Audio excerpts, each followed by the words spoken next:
मित्रहो नमस्कार. घटना समितीतल्या दुर्गा या लेखमालेत आज आपण हंसा जीवराज मेहता या दुर्गेचा परिचय करून घेणार आहोत. लेखक प्रमोद कुलकर्णी, पुणे. अभिवाचन दत्ता सरदेशमुख. घटना समितीतल्या दुर्गा हंसा जीवराज मेहता.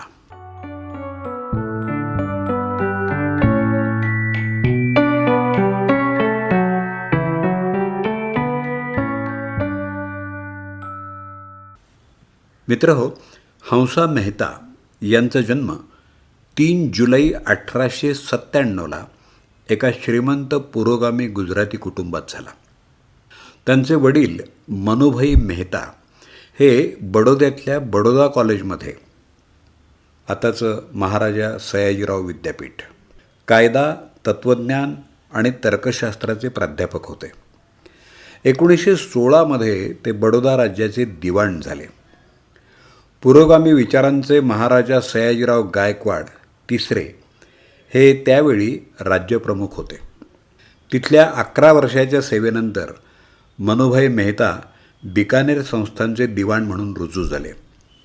मनुभाईंचे वडील सामाजिक कार्यकर्ते आणि गुजराती भाषेतले नामवंत लेखक होते.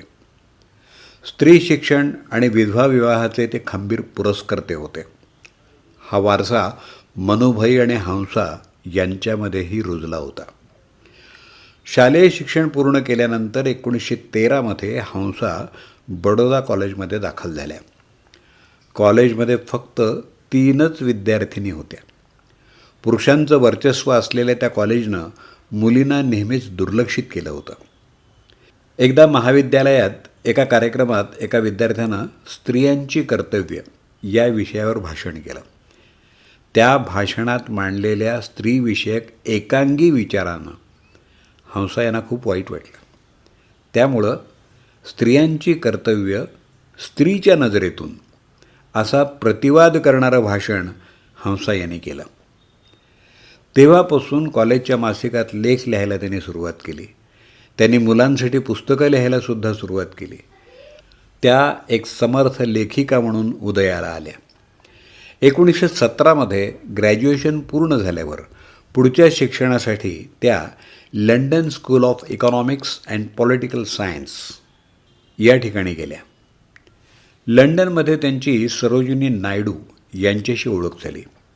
तोपर्यंत नायडूंनी महिला हक्कांसाठी आवाज म्हणून स्वतःची ओळख निर्माण केली होती. नायडूंमुळं हंसा राजकीय बाबींकडे आकर्षित झाल्या. सरोजिनी नायडू त्यांच्या गुरु झाल्या. हंसा लोकमान्य टिळक, लाला लजपतराय आणि ॲनी बेझंट यासारख्या नेत्यांच्या संपर्कात आल्या. 1920मध्ये सरोजिनी नायडू हंसा यांना आंतरराष्ट्रीय महिला मताधिकार आघाडीच्या 8व्या परिषदेत सहभागी होण्यासाठी जिनिव्हाला घेऊन गेल्या. या अनुभवानं हंसाचं रूपांतर महिलांच्या प्रश्नांवर व्यापक दृष्टिकोन असलेल्या परिपक्व कार्यकर्त्यामध्ये केलं.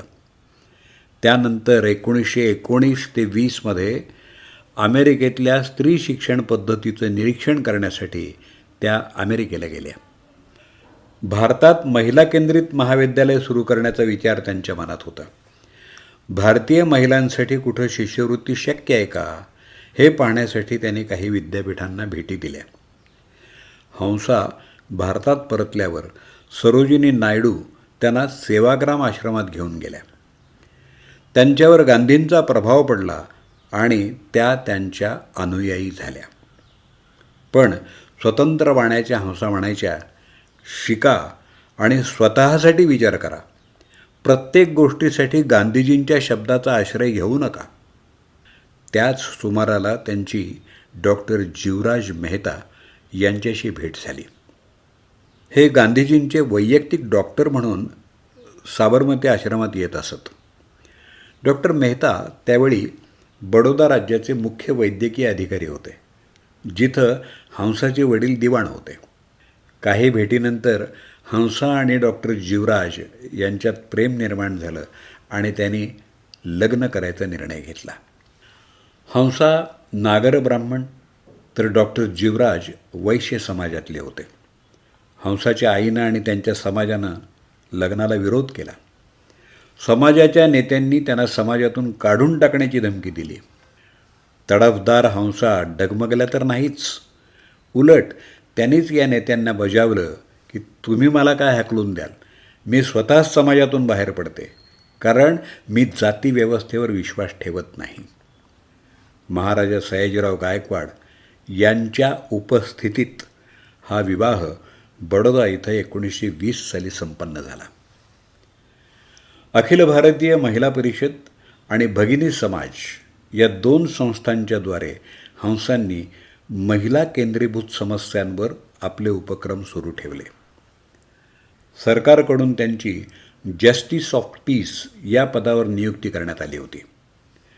गुन्हेगारी प्रकरणांच्या काही कारवायांबद्दल असलेल्या मंडळाच्या अध्यक्षपदाचं हे पद होतं.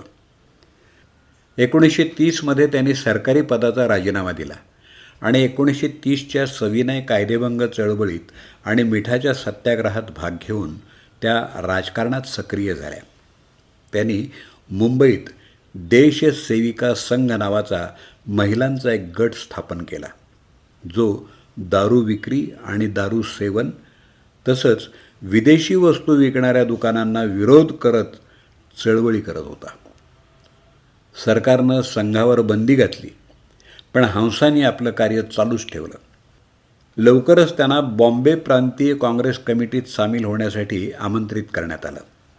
या समितीचं एक वॉर रूम काउन्सिल होतं, जे सविनय कायदेभंगाच्या चळवळीमध्ये समन्वय साधत होतं.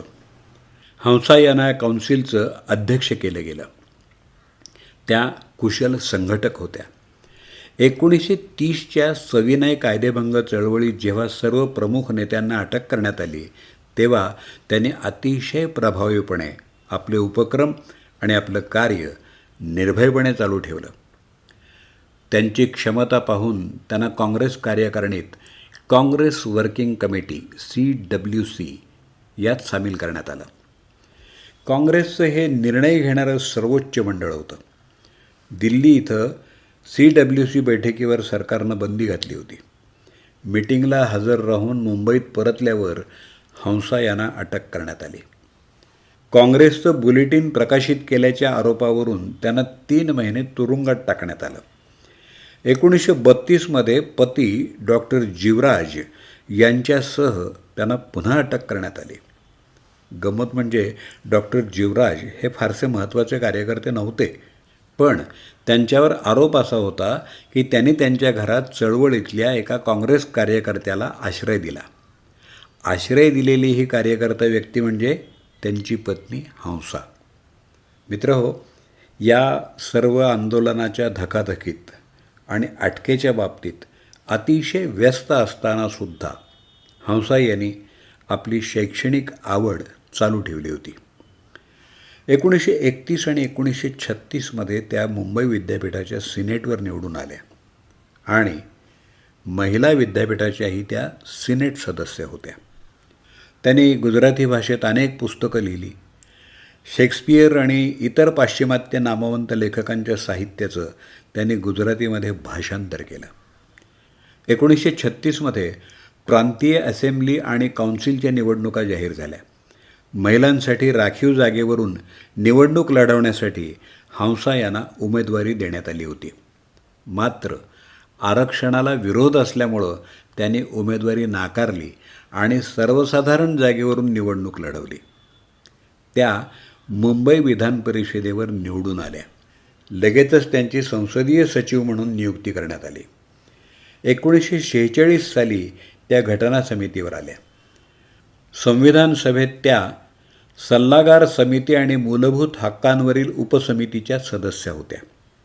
त्यांनी भारतातल्या महिलांसाठी समानता, न्याय, विवेकाचं स्वातंत्र्य तसंच सार्वजनिक व्यवस्था, नैतिकता आणि आरोग्याच्या अधीन राहून मुक्तपणे धर्माचं आचरण करण्याचं स्वातंत्र्य याविषयी खूप मुद्दे मांडले. त्यांनी राजकुमारी अमृत कौर यांच्याबरोबर समान नागरी संहिता, कॉमन सिव्हिल कोड हा मूलभूत हक्क, फंडामेंटल राईट असावा अशी सूचना केली होती. त्या समान नागरी संहितेच्या खंद्या समर्थक होत्या.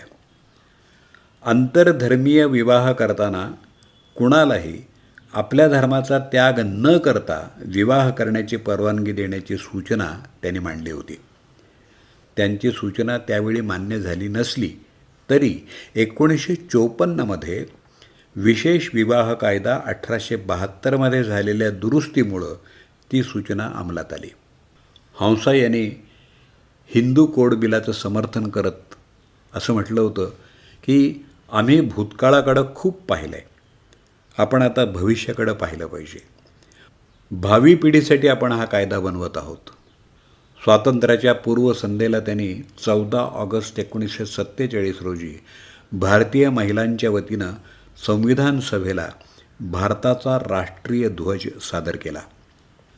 1947-48मध्ये त्यांनी संयुक्त राष्ट्राच्या मानवाधिकार आयोगावर भारताचं प्रतिनिधित्व केलं. Universal declaration of human rights UDHRच्या एका कलमातल्या एका शब्दात एक महत्त्वाचा बदल घडवून आणण्यासाठी त्या जबाबदार होत्या. UDHRच्या मसुदा कलम 1मध्ये सर्व पुरुष जन्मतः स्वतंत्र आणि समान आहेत असे शब्द वापरले होते. हंसा मेहता यांनी पुरुष या शब्दावर आक्षेप घेतला कारण त्यात महिलांना वगळलं गेलं होतं. त्यांच्या प्रभावी युक्तिवादामुळं शब्द बदलले गेले आणि ते शब्द असे झाले, सर्व मानव जन्मतः स्वतंत्र आणि समान आहेत, असा बदल करण्यात आला. 1958 ते 1960 दरम्यान हंसा यांनी संयुक्त राष्ट्र शैक्षणिक, वैज्ञानिक आणि सांस्कृतिक संघटना युनेस्कोच्या कार्यकारी मंडळावर काम केलं. 1959मध्ये हंसा यांना त्यांच्या सामाजिक सेवेसाठी पद्मभूषण पुरस्कारानं सन्मानित करण्यात आलं. त्यांचे पती डॉक्टर जीवराज मेहता 1942 नंतर राजकारणात सक्रिय झाले होते. ते 1952 ते 1960च्या दरम्यान तत्कालीन बॉम्बे राज्यात दारूबंदी मंत्री होते. 1960मध्ये ते गुजरातचे पहिले मुख्यमंत्री झाले. त्यांनी 1963पर्यंत मुख्यमंत्री म्हणून काम केलं. त्यानंतर 63 ते 1966 या काळात ते युनायटेड किंगडममध्ये भारताचे उच्चायुक्त होते. मुंबईतलं GS मेडिकल कॉलेज आणि KEM hospital doctor Jivraj Mehta यांनी स्थापन केलेलं आहे. 1995मध्ये वयाच्या 98व्या वर्षी हंसा जीवराज मेहता या दुर्गेनं अखेरचा श्वास घेतला.